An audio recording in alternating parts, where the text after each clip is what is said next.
My camera is literally dying. However, I wanted to go through the physical books on my to be read pile because I have an actual to be read pile because I buy books. They're pretty and I just buy them and then like, will I ever read them? Who knows?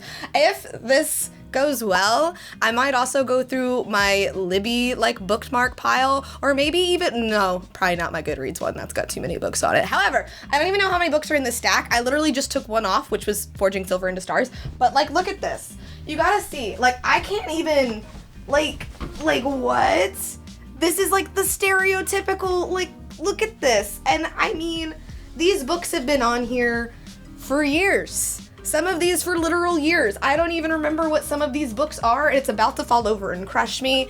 So come on this journey with me. Let's catalog things. Let's see if it's time to let some go. So I wanted to start from the bottom, but unfortunately I can't do that without upsetting the whole stack. So we'll start from the top. These 3 books, I literally just bought them for my birthday. I bought The Black Witch. Look at this, beautiful. I love me a witchy read. I also bought Belladonna. The reason I bought it is because not only is this stunning, but this is stunning. And you know what else? This is stunning. So if nothing else, it's a beautiful book, you know? And then this one, for sure, we'll get to, because I liked the first book, Wicked Fate.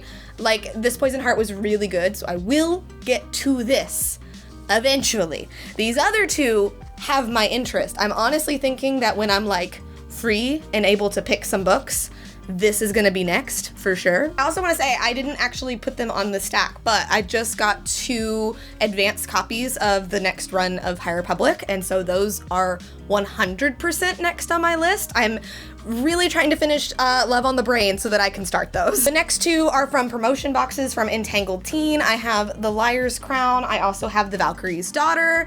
I will get to these. I will read them. Are they high on the priority list? No. But the reason is because, I got this Wicked Fate, I gotta read that. I had Love on the Brain, I had to read that. Now I've got these Star Wars books, I gotta read that. So I will get here. I'm planning to start with Valkyrie's Daughter because I got that one first and then Liar's Crown. However, Liar's Crown is very pretty and is definitely piquing my interest. Now we get into the books that I might never get to. And who's to say? So these 2 books specifically, I remember going to the bookstore because that's what I do when I need to feel something. And these were on the bargain shelf. They were both $6. They looked fun, so I got them. Do I remember what they're about? Not really. So this one, Ever Cursed, looks like it's some kind of fairy tale. We've got a princess of Ever, beloved by the kingdom and their father. They're cursed, blah, blah, blah, breaking a spell. Cool. I mean, I'm interested. Like, it looks good. When will I get to it? Who can say? Eventide. So this is ghosts. I go back and forth with ghost stories. I like them, but a lot of the times they're not quite what I'm wanting them to be for. But this is like a girl in the well.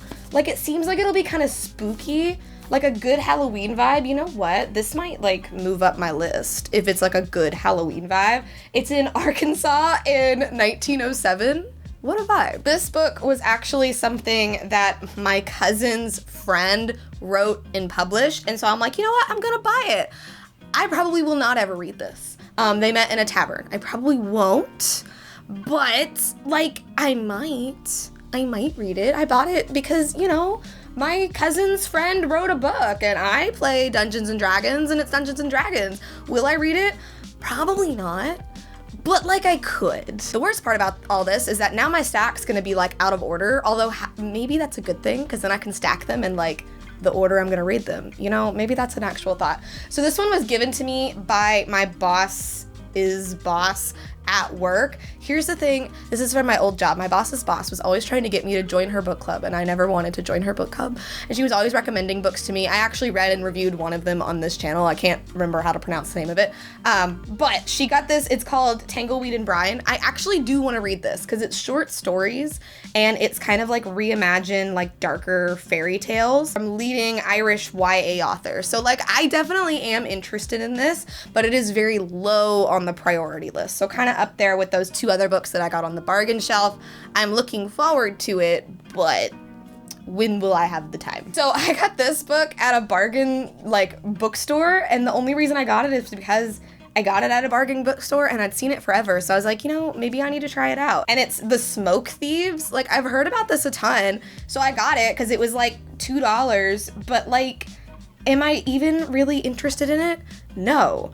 But I kind of feel like it's going to be one of those where I'm like, I start it and I'm not expecting anything, and then it's like really good. I've had a couple like that, so I'm kind of feeling that vibe with this. But again, it's very low on the priority list. I think I got this like 2 years ago. Who remembers when I read the Veronica Speedwell, the first book? I do have the second one. Why haven't I read it yet? I don't know. I liked the first one. I mean, it was good. It wasn't like everything to me.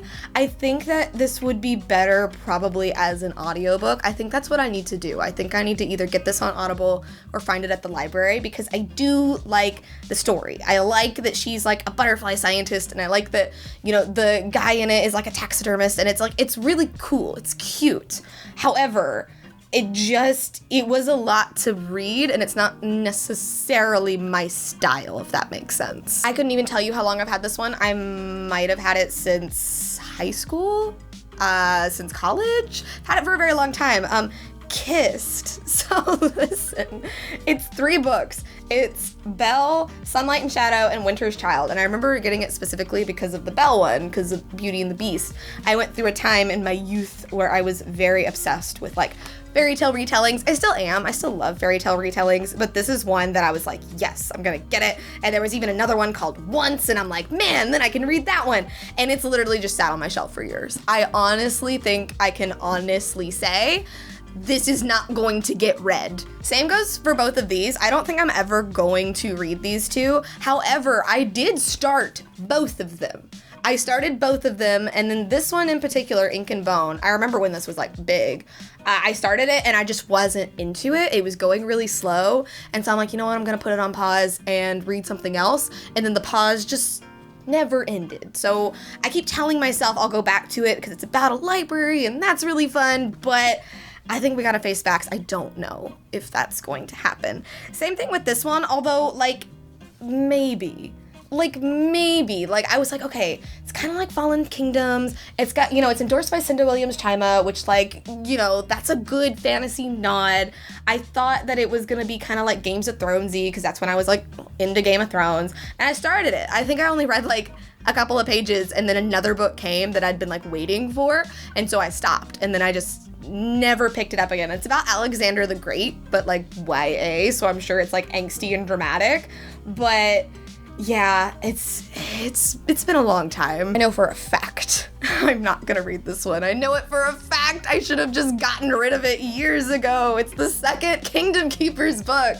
I read this book when I was doing a Disney podcast with some friends. I read the first book. I hated it. It wasn't good. I didn't understand the hype around it. I still see Kingdom Keeper stuff, and I'm like, man, I wish I liked that book. So I got the second one. And so I'm like, maybe I'll try it. And then I just never did. And I still don't think I ever will. Judging from it, I think this one's villain is the Yeti. These books have literally been here for ages. This one, The Zodiac, I got it for that same podcast because it is actually from Disney Press. It's a Stan Lee novel. I was foreseeing this. Oh, look, and it was $2. I was foreseeing this being like the next Percy Jackson. Like, I don't know why. I saw this and I'm like, this is gonna be everywhere. This is gonna be huge because it's like Marvel, but it's like zodiac signs, which is cool, and it's Stan Lee, and it's just, that's where I thought we were going. And then I literally never even opened it, never even read it. Like, I might get to it, but since it's middle grade, like, I really have to be in the mood for it. Like, it's even got like pictures and stuff. Like, I really thought this was gonna take off, and then I literally never heard anyone talk about it. I realized that I moved one to get another one, so I also have Story Thieves, where they jump between books. I don't know, I was in the middle grade section, and I was like, whoa, new middle grade? I do like to discover, like, what's cool in middle grade, but yeah, never cracked this one open. The cover's really cool, though, so, like, maybe, but, like, also probably not. The literal last book on my pile, I've had this for forever. I remember reading it on like a trip to Florida. I read it on the plane, and I read it like a little bit while I was there, and I read like a good chunk of it. Like I remember reading like 100 pages of it. This book is like over 600 pages, and it just, I wasn't into it. It felt a little bit weird. It was really slow. Like, I remember things that happened, and I remember where I left off in the story, and like nothing had even happened yet. So I kept telling myself, like, you have to go back and finish it. Like, you didn't give it enough of a chance. But like, honestly, I think I gave it enough of a chance considering it's been years since I picked this book up again. But it's The Life and Death of Zebulon Finch, Volume 1, At the Age of Empire. Literally, I have never seen this book again. I bought it, and then I think I saw it at the bookstore a handful of times after that. Never seen it again. Never heard anybody talk about this. I think I like dreamt about this book. I would be convinced that it didn't exist, except I'm holding it in my hands. So, I don't know, like I might, but judging from my reading style now and just what I know about it, I think if I was ever gonna try to read this book again, it would have to be an audiobook. I don't think I could get through, like, this is a beast of a book, knowing that it's, you know, just not really my taste anymore. It would have to be an audiobook. I think what we've discovered here, I wasn't even counting how many books that was. You'll have to count for me, but I think what we discovered here is that maybe like half of them I will be reading. The other half, like, who could say? And then there's a handful where it's like, definitely not. What books do you think I should read? Even ones that I said, like, I'm definitely going back to it. I would love to know in the comments, like, do you think I should bring that back up again? Do you think I should try it again? Do you think I should try some of those ones that I never even cracked open? And if this is a thing that you guys like, would you be interested in seeing what I have tagged on Libby right now from my library that, like, when I don't have anything checked out or I don't have anything on hold or my holds aren't ready, I just go through it and I see what's available. Like, I love talking about books. I'm teaching right now, so it's hard for me to read things as quickly as I normally can. So let me know your thoughts down in the comments below. But anyway, thank you guys so much for watching this video. Thank you so much for letting me expose myself as the hoarder that I am. If you like this video, be sure to hit that like button down below and don't forget to subscribe to Top Books with me every week. That's everything I got for today. I will see you guys next time. Bye.